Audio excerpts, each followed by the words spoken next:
North Carolina's Outer Banks are bracing for the effects of Hurricane Erin. Tourists were evacuated yesterday. Residents were heading to the mainland today. A tropical storm watch and warning are in effect. While it's projected to grow in size, Erin is not expected to make landfall. However, it is expected to bring heavy rain, dangerous surf, and could cut off the islands. I can't tell you what exactly to do, except don't get into the ocean. That's got to be the #1 message across up and down the entire North Carolina coast is just do not get in the ocean. Beaches in North Carolina have banned swimming all week after dozens of rescues yesterday. Red flag warnings are expected all along the East Coast from Florida to New England. This has never been expected to hit the mainland, right? This is always thought it was just going to keep going to the east. Yeah, and a lot of people just look at the eye because that's where that's when we track it, that's where we show, that's where typically the biggest impact is. But these are big storms. This storm is over 200 miles wide.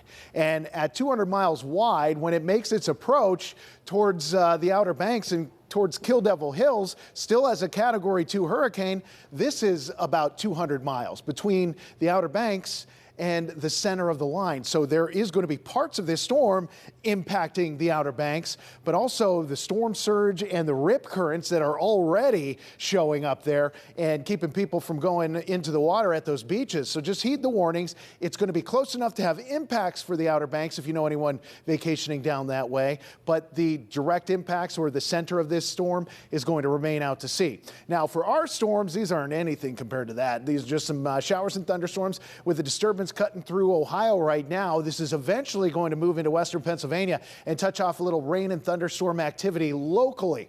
Right now, it's nice and clear outside, but we're waiting on these storms, and the bulk of the activity is going to start showing up after midnight. So you'll notice that once we get to that after midnight point, these showers become a little more broken up and not as intense. When you lose the sun's energy, you lose the storm's energy in many cases, and that's what we're going to see with this line. So while we'll get some rumbles of thunder potentially overnight, I don't think we're looking at severe weather overnight.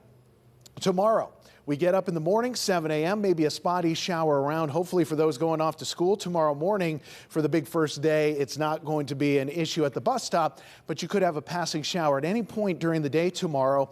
And then an isolated one, I think, on Thursday. A little more cloud cover trying to push back this way, but I don't think we're looking at big rainfall amounts. Just maybe a very isolated shower and maybe a couple peaks of sunshine in there, but I think the clouds are going to be a little annoying.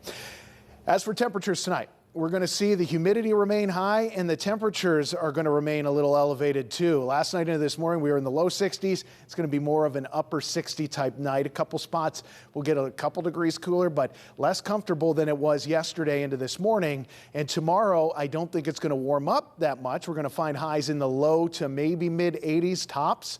But with the cloud cover and the showers and storms, I think that's going to keep those temperatures down a little bit. So some thunderstorms around tonight, 63 degrees, clouds on the increase, and then we'll see a few showers and thunderstorms mainly after midnight.